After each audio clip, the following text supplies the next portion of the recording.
ലഹരി കേസിൽ ഇന്നലെ കൊച്ചിയിൽ നിർമ്മിതിയിലായ ഓം പ്രകാശിന്റെ ജാമ്യം. പക്ഷേ റിമാൻഡ് റിപ്പോർട്ടുകൾ ഗൗരവകരമായ കണ്ടെത്തലുണ്ട്. ഓം പ്രകാശ് എന്ന ഗുണ്ടാ നേതാവിന് മരട് ആഡംബര ഹോട്ടൽ സന്ദർശിച്ചവരിൽ സിനിമാ മേഖല 2 പ്രമുഖർ പ്രയാഗ മാർട്ടിൻ, ശ്രീനാഥ് ഭാസി എന്നിവരുണ്ടെന്ന റിമാൻഡ് റിപ്പോർട്ട് പരാമർശം ഗൗരവകരമായി തന്നെ കാണുന്നു. ഇവർ എന്തിന് ഒരു ഗുണ്ടാ നേതാവിന്റെ മുറിയിലെത്തിയെന്ന സംശയം ബാക്കിയാക്കുന്നു. അതിനപ്പുറത്തേക്ക് ഓം പ്രകാശ് എന്തിന് കൊച്ചിയിലേക്ക് എത്തിയതെന്ന ചോദ്യവും ബാക്കിയാണ്. ഇപ്പോൾ വിഷ്ണു സുരേഷ് വിശദാംശങ്ങളുമായി ചേർന്നു. വിഷ്ണു, ഈ റിമാൻഡ് റിപ്പോർട്ടിൽ ഇവർ ആ മുറിയിൽ ചെന്ന് സന്ദർശിച്ചു എന്നൊരു പരാമർശമാണ്. അതിനപ്പുറത്തേക്ക് പ്രതി ചേർക്കുകയോ അങ്ങനെ ഒരു നടപടിയും ഉണ്ടായിട്ടില്ല. അതിനുമപ്പുറത്തേക്ക് ഈ ഓം പ്രകാശിനെതിരെ ഇന്നലെ നെറേറ്റ് ചെയ്ത കേസിൽ അത് സമർത്ഥിക്കാൻ ഈ അന്വേഷണ സംഘത്തിനായിട്ടില്ല.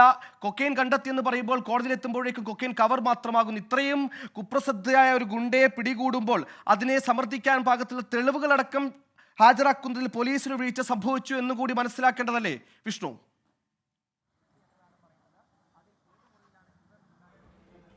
സുഹേലെ, കഴിഞ്ഞ കുറച്ച് നാളുകളായി NDPS കേസുകൾ സംസ്ഥാനത്ത് രജിസ്റ്റർ ചെയ്യുന്ന NDPS കേസുകളുടെ ഒരു അവസ്ഥ ഇതാണ്. ഒരുപക്ഷെ ആദ്യഘട്ടത്തിൽ NDPS ആക്ട് പ്രകാരം കേസെടുക്കുന്നു. പക്ഷേ പ്രതികൾക്ക് പിറ്റേ ദിവസം തന്നെ ജാമ്യം ലഭിക്കുന്ന പല കേസുകളും റിപ്പോർട്ട് ചെയ്തിരുന്നു. നിലവിൽ ഓം പ്രകാശിൻ്റെ കേസിലും അത് തന്നെയാണ് സംഭവിച്ചിരിക്കുന്നത്. പക്ഷേ ഓം പ്രകാശിൻ്റെ കേസിനെ സംബന്ധിച്ചിടത്തോളം ഒരല്പം ഗൗരവ സ്വഭാവം ഉള്ള കേസാണ്. പോലീസ് അത്തരത്തിൽ ഗൗരവത്തോടു കൂടി എടുക്കേണ്ടിയിരുന്ന ഒരു കേസാണ്. അത് പോലീസിൻ്റെ ഭാഗത്ത് ഉണ്ടായിരുന്നില്ല എന്നുള്ളത് അംഗീകരിക്കപ്പെടുന്നു. പോലീസ് ഈ റിമാൻഡ് റിപ്പോർട്ടിൽ വ്യക്തമാക്കുന്നത് ഇങ്ങനെയാണ്: ഓം പ്രകാശ് കൊച്ചിയിലെത്തിയത് സൺബേൺ DJ ലഹരി വിതരണത്തിനാണ്.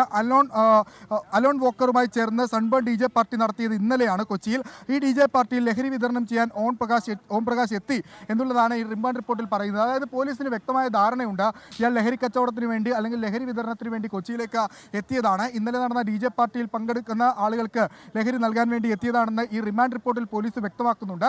അത്തരത്തിൽ നിരവധിയായ തെളിവുകൾ പോലീസിന് അല്ലെങ്കിൽ അത്തരം അനുമാനങ്ങൾ പോലീസിന് ഉള്ളപ്പോൾ പോലും അത് കോടതിയിൽ അല്ലെങ്കിൽ കോടതിയിൽ അതുമായി ബന്ധപ്പെട്ടുള്ള അനുബന്ധ തെളിവുകൾ നൽകാൻ പോലീസിനായില്ല എന്നുള്ളത് പ്രോസിക്യൂഷന്റെ പരാജയം തന്നെയാണ്. പ്രോസിക്യൂഷനാണ് അക്കാര്യത്തിൽ മറുപടി പറയേണ്ടത്. എന്താണ്, ഏത് ഘട്ടത്തിലാണ് വീഴ്ച സംഭവിച്ചതെന്ന് സിറ്റി പോലീസ് മേധാവിയാണ് വ്യക്തമാക്കേണ്ടത്. അതുമായി ബന്ധപ്പെട്ട് അദ്ദേഹത്തിൻ്റെ ഒരു പ്രതികരണം ഉണ്ടാകുമെന്ന് നമ്മൾ പ്രതീക്ഷിക്കുകയും ചെയ്യുന്നു.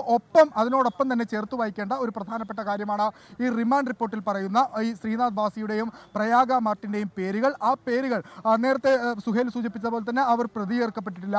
അവർക്ക് ഏതെങ്കിലും തരത്തിൽ ലഹരി മാഫിയുമായി ബന്ധമുണ്ട് എന്ന് നമ്മൾ പറയുന്നില്ല.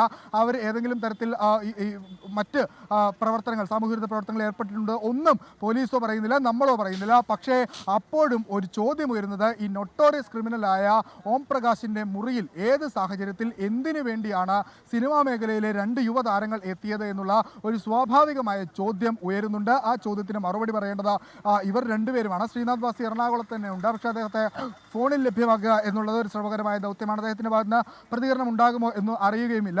മറ്റ് സിനിമാ സംഘടനയുടെ ഭാഗത്തു നിന്നുള്ള പ്രതികരണങ്ങൾ നമ്മൾ തേടുന്നുണ്ട്. അവരുടെ ഭാഗത്ത് നിന്ന് ഏതെങ്കിലും ഘട്ടത്തിൽ പ്രതികരണം ഉണ്ടാകുമോ എന്ന് നമുക്ക് അറിയില്ല. എന്തായാലും നിലവിൽ പോലീസ് ഈ വിഷയം ഗൗരവത്തിൽ എടുത്തിട്ടുണ്ട്. ഉറപ്പായും സിനിമാ മേഖല കേന്ദ്രീകരിച്ച് വിശദമായ അന്വേഷണം ഉണ്ടാകും. രാവിലെ തന്നെ അത് സാധൂകരിക്കുന്ന വിവരങ്ങൾ പോലീസ് നമ്മളോട് പങ്കുവെക്കുകയും ചെയ്തതാണ്. അതുകൊണ്ട് അത്തരത്തിലുള്ളൊരു അന്വേഷണത്തിലേക്ക് പോലീസ് കടക്കും എന്നുള്ള കാര്യത്തിൽ ഒരു തർക്കവുമില്ല.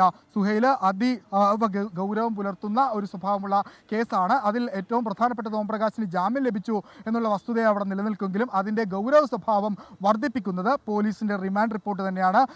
അതിനകത്ത് പ്രധാനപ്പെട്ട കാര്യങ്ങൾ ഇങ്ങനെയാണ്: 30 കേസുകളിൽ പ്രതിയാണ് ഓം പ്രകാശ്. ഓം പ്രകാശ് ഇന്നലെ കൊച്ചിയിലേക്ക് എത്തിയത് കൊച്ചിയിൽ നടക്കുന്ന DJ പാർട്ടിക്ക് അതിൽ ലഹരി വിതരണത്തിന് വേണ്ടിയാണ് ഓം പ്രകാശ് എത്തിയത് എന്നുള്ളത് പോലീസ് അംഗീകരിക്കുന്നുണ്ട്. ഒപ്പം ഈ ഓം പ്രകാശിൻ്റെ ഈ ആഡംബര ഹോട്ടലിലെ മുറിയിലേക്ക് എത്തിയതിൽ 2 സിനിമാ പ്രവർത്തകരുണ്ട്, ശ്രീനാഥ് ഭാസിയും അതോടൊപ്പം തന്നെ പ്രയാഗ മാർട്ടിനും. ഈ 2 പേരും ആ മുറിയിൽ സന്ദർശനം നടത്തി. അവർക്ക് പുറമെ 20-ലധികം വരുന്ന ആളുകളും അവിടെ ആ മുറിയിലേക്ക് എത്തിയിട്ടുണ്ട്. അതിൽ ക്രിമിനൽ പശ്ചാത്തലമുള്ള ആളുകളുണ്ട് എന്ന് പോലീസ് രാവിലെ തന്നെ വ്യക്തമാക്കിയിരുന്നു. അതായത് ഓം പ്രകാശിനോടൊപ്പം അവിടെ ക്രിമിനൽ സ്വഭാവമുള്ള ആളുകൾ എത്തിയിരുന്നു.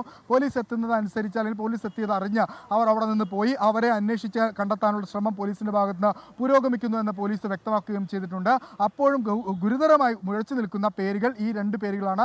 സിനിമാ മേഖലയുമായി ബന്ധപ്പെട്ടുള്ള ലഹരി ഇടപാടുമായി ബന്ധപ്പെട്ടുള്ള കാര്യങ്ങളൊക്കെ ചർച്ച ചെയ്യുന്നതിന് ഇടയിലാണ് ഈ 2 യുവതാരങ്ങൾ ലഹരി കേസിൽ പിടിയിലായ ഒരു നൊട്ടോറിയസ് ക്രിമിനലിൻ്റെ മുറി സന്ദർശിച്ചു എന്ന റിമാൻഡ് റിപ്പോർട്ട് പോലീസ് തന്നെ എഴുതി തയ്യാറാക്കി കോടതിയിൽ കൊടുത്തിരിക്കുന്നത്.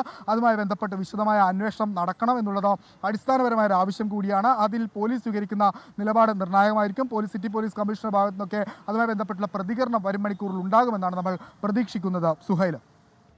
ശരി, സെലിബ്രിറ്റികളെക്കാൾ വലിയ സെലിബ്രിറ്റികളാകുന്നു കുപ്രസിദ്ധ ഗുണ്ടകൾ. 30-ലേറെ കേസുകൾ. അത് കൊലപാതക ശ്രമം, ലഹരിക്കടത്ത്, തട്ടിക്കൊണ്ടുപോകൽ, അങ്ങനെ പ്രാവീണ്യം നേടിയതെല്ലാം കുപ്രസിദ്ധ പ്രവർത്തനങ്ങളിലാണ്. ഈ പ്രവർത്തനങ്ങളെല്ലാം പ്രാവീണ്യം നേടിയ ഒരു കുപ്രസിദ്ധ ഗുണ്ടയെടുത്ത മുറിയിൽ പോയി 2 സിനിമാ താരങ്ങൾ കണ്ടു എന്ന ചോദ്യം മുന്നോട്ട് വെക്കുന്നത് വലിയ ഗൗരവകരമായ വിഷയം തന്നെയാണ്. എന്തിനവർ അവിടെ ചെന്നു?